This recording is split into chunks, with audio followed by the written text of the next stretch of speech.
Vous êtes assez mal à l'aise pour parler de vous, pour oser révéler qui vous êtes véritablement, quels sont vos rêves, quels sont vos goûts, vos envies, vos opinions. Regardez tout de suite cette vidéo.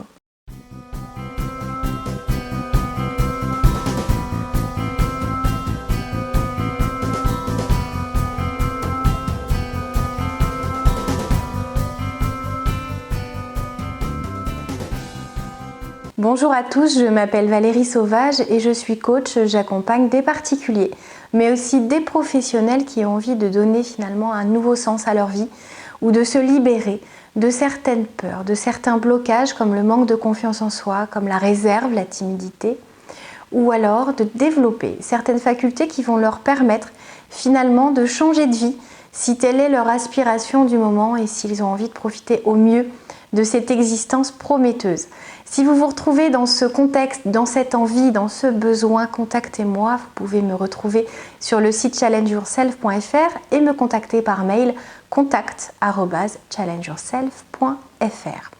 Aujourd'hui, une vidéo qui me tient à cœur. Je suis sur une série de vidéos qui vous apprend à oser.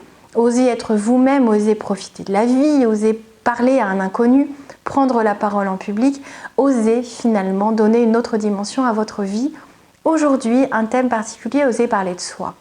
J'ai beaucoup de personnes qui viennent me voir dans mon cabinet en me disant qu'ils sont assez mal à l'aise pour parler avec des inconnus ou même des gens qu'ils connaissent, parce que parler de soi les met mal à l'aise. Alors, si vous êtes dans ce cas-là, il faut comprendre que souvent la raison majeure, c'est de ne pas intéresser les autres avec sa vie, avec ses choix et donc d'être rejeté.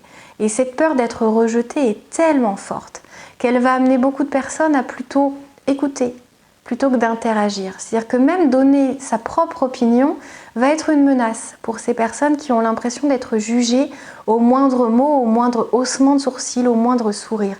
Il va falloir vous libérer de tout ça. Les gens ne sont pas dans le jugement de manière perpétuelle. Alors c'est vrai que la bienveillance n'est pas partout, mais au sein de vos amis, au sein de votre entourage professionnel, au sein des gens que vous pouvez même rencontrer pour la première fois, tout le monde n'est pas en train de vous attendre au tournant. Vous pouvez dire qui vous êtes. Vous pouvez parler de vos opinions.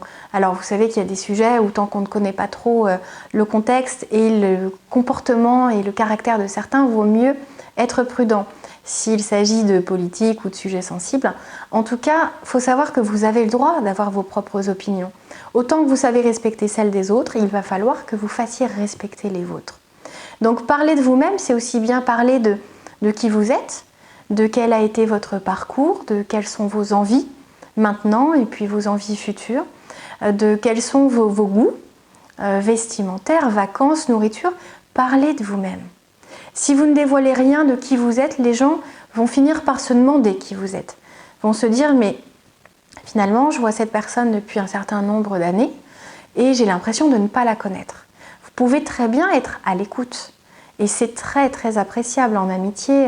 Assez peu de personnes savent véritablement pratiquer l'écoute active, c'est-à-dire s'intéresser profondément à ce que disent les gens et non pas être en train de penser à autre chose pendant qu'ils parlent.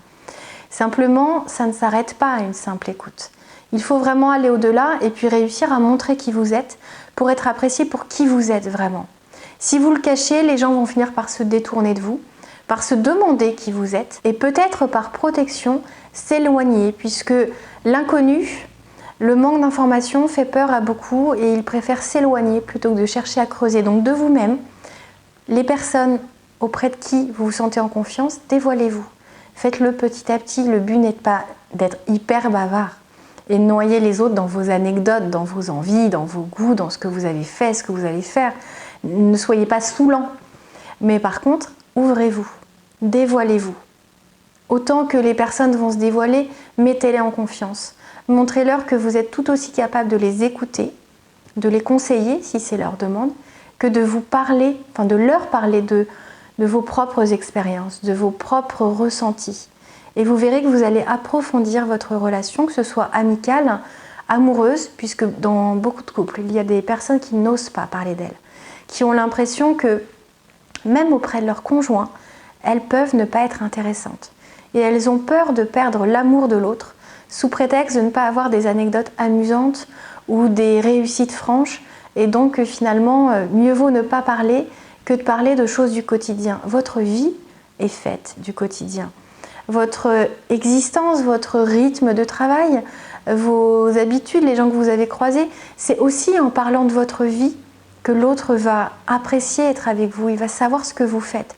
Si vous n'échangez rien avec lui, il va avoir l'impression que vous lui cachez des choses ou vous ne lui faites pas assez confiance. Donc ouvrez-vous pour montrer aux autres que vous leur faites confiance, que vous les appréciez, que vous êtes en mesure de vous dévoiler avec eux, que c'est comme un cadeau que vous leur faites, de montrer à certaines personnes, pas à toutes, qui vous êtes vraiment, avec vos qualités, avec vos failles, avec vos forces, avec vos faiblesses, avec vos rêves, avec vos tristesses et vos déceptions, mais tel que vous êtes véritablement. Osez vous révéler, osez profiter de la vie, osez donner de la profondeur à vos relations. Et vous verrez que ça vous fera du bien parce que vous serez alors aimé pour qui vous êtes véritablement et non pas simplement pour une personne compatissante, à l'écoute, discrète et non envahissante. Je ne vous demande pas d'être envahissant, je vous demande de partager, d'interagir, d'échanger, d'être vivant, de ne pas juste être un poster d'écoute, d'être véritablement un être humain qui a aussi des anecdotes, des choses à raconter, peut-être très classiques, très banales, mais c'est aussi très rassurant. Si vous n'aviez qu'une vie juste fabuleuse, faite de voyages à l'autre bout du monde, de réussite professionnelle incroyable, vous verriez que ça serait dur à vivre pour vos amis. Donc votre vie, votre routine, votre normalité va rassurer, va plaire, va émouvoir. Donc soyez fiers de tout ça. Et puis si vous avez envie de plus de hauteur, de plus d'expérience, osez vous dépasser, osez essayer plein de choses. Vous aurez énormément de choses à raconter dans ce cas-là. Si vous avez besoin d'être accompagné, si vous avez envie de travailler votre niveau de confiance, votre estime, votre réserve, parce qu'on peut se libérer de tout ça, contactez-moi, challengeyourself.fr, vous avez le mail. Et si vous avez aimé cette vidéo, mettez un petit pouce j'aime. C'est un joli retour, j'aime vous offrir ces vidéos. Ça me permet de savoir qu'elles vous ont touché, qu'elles ont peut-être un écho, un ressenti particulier chez vous et qu'elles vous donneront envie de changer, d'avancer, de vous dévoiler, de vous découvrir peut-être même. C'était Valérie Sauvage du site challengeyourself.fr. À très bientôt, au revoir.